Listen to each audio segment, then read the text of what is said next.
Olá, o vídeo de hoje eu quero passar para vocês 5 passos para uma delegação eficaz, para você delegar de forma mais eficaz. A questão da delegação é um ponto crucial dentro das empresas, porque um ativo extremamente valioso é o tempo. Temos cada vez menos tempo, muitas tarefas a serem executadas, ou seja, muitos afazeres, dos mais diversos segmentos, e o gestor normalmente ele se vê numa situação onde ele tem que entregar muito resultado, tem muitos pontos a cuidar, e a delegação se torna um instrumento de produtividade fundamental que, se não for bem aplicado, se não for utilizado, você corre o risco de limitar a sua organização, a sua capacidade de realizar as próprias atividades no tempo que você tem. O tempo, como todos nós sabemos, é um ativo extremamente limitado. Portanto, para que a organização funcione, para que a sua empresa cresça, que ela produza, você precisa delegar de forma eficaz. E o processo de delegação é algo que nós ouvimos, vemos acontecer muito e muitas vezes até experimentamos experiências desagradáveis com delegação. Então é muito comum nós ouvirmos de pequenas empresas, de gestores, de organizações até de porte médio, comentar da dificuldade de delegar, de que se quiser bem feito tem que fazer, que é difícil formar a equipe, que não consegue manter a qualidade à medida que o serviço vai saindo da mão dele.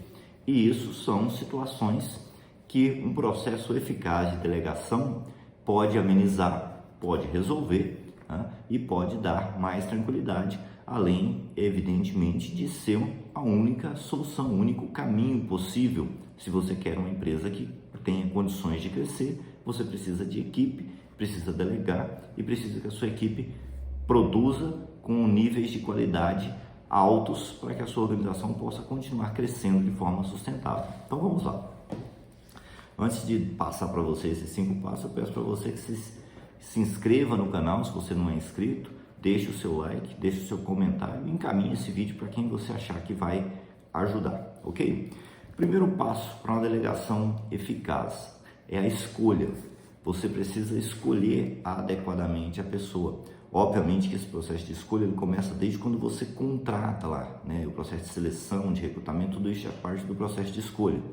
Mas uma vez que essas pessoas estão dentro da sua organização e você precisa delegar algumas atribuições a ela, é importante você olhar para a sua equipe e entender quem é o perfil mais adequado para aquela tarefa.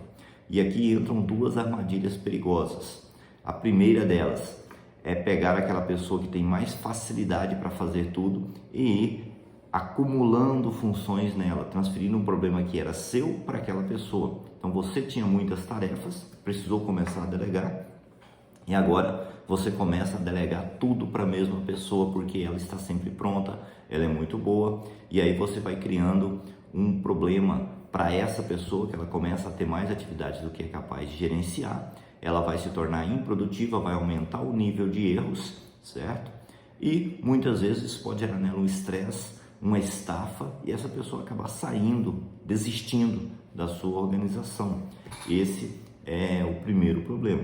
O segundo problema que se cria nesse tipo de delegação diz respeito à questão de você simplesmente escolher a pessoa que é mais fácil treinar, ao invés da pessoa que é mais adequada, que está mais em condições de absorver, de passar pelo processo. Então a escolha da pessoa para quem a tarefa será delegada, se são tarefas importantes, e quase todas as tarefas são importantes, evidentemente, você precisa estar muito atento a isso.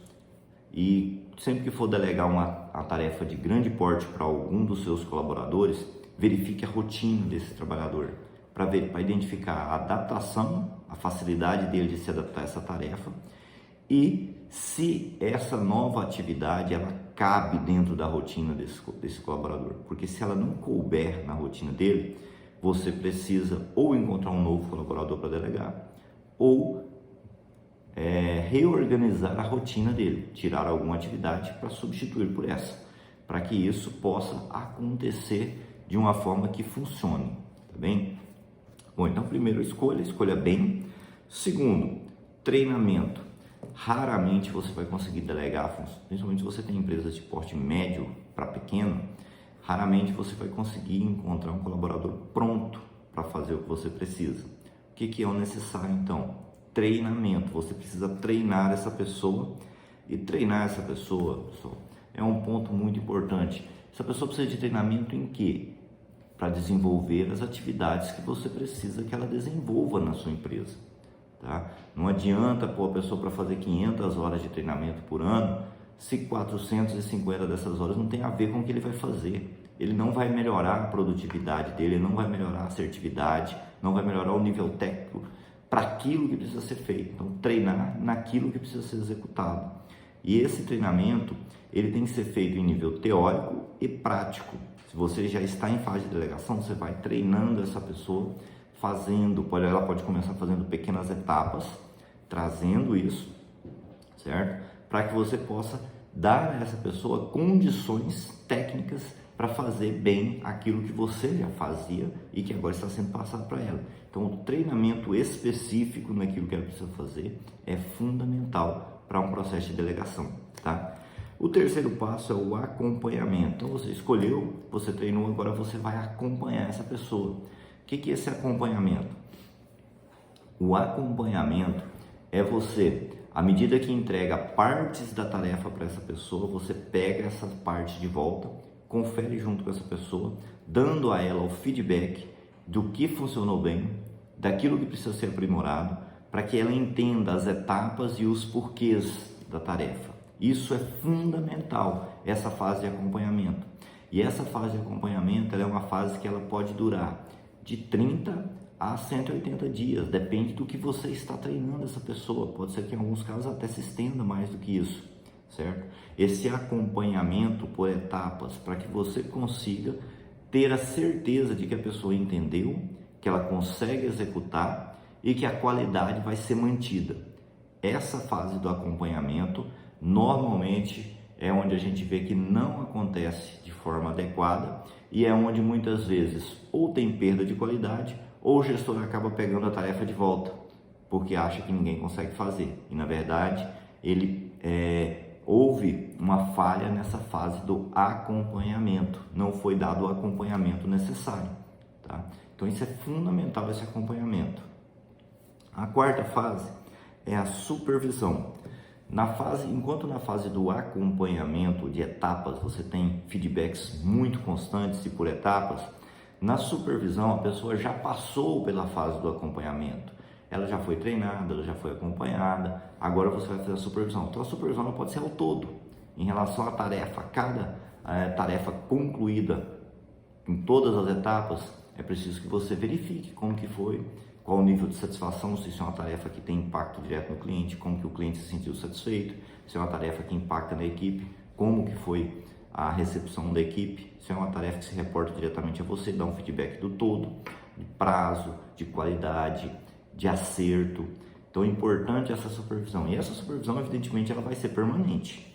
E em algum momento você pode delegar essa supervisão para outra pessoa, mas ela é permanente. Todas as atividades devem ser supervisionadas de mais de perto ou um pouco mais espaçadamente, isso dependendo do nível de nível técnico, né, e de maestria de execução que essa tarefa está sendo feita, da pessoa que está conduzindo isso, mas ela não vai ser abandonada, a supervisão não vai ser abandonada, ok? E a quinta etapa, ela é na verdade o resultado da construção. Se você escolheu adequadamente, se você treinou corretamente, se você fez o acompanhamento, se você supervisiona, você vai ter aí sim um aumento de produtividade. A sua produtividade aumenta porque o seu tempo foi liberado, a tarefa está sendo entregue com a mesma qualidade, o processo continua funcionando bem, você tem mais tempo livre e a produtividade da sua pessoa, da sua atividade como gestor e da sua empresa como um todo, ela aumenta. Então a quinta etapa é o aumento de produtividade, que ele só vem depois de executadas adequadamente todas essas etapas. Então por que muitas vezes a delegação não funciona? Porque alguma das etapas iniciais é quebrada. Não é muito comum o gestor querer, e é óbvio que nós gostaríamos que fosse dessa forma, que você delega hoje e amanhã você já tem um aumento de produtividade na sua rotina, na empresa, como eu disse, não vai acontecer, tá? Isso não vai acontecer, isso é ilusão. A produtividade, esse aumento, esse ganho de produtividade, ele vai acontecer no final do processo da delegação, depois que você já está na fase da supervisão, e tendo executado com maestria, com cuidado, com assertividade, com prudência, todas essas etapas de escolher, de treinar, de acompanhar, de supervisionar. Aí sim vem o aumento da produtividade. Pessoal, é isso, porque dentro da organização, conforme as suas rotinas vão aumentando, as suas atribuições, então o gestor normalmente ele é uma pessoa competente, na maioria dos casos.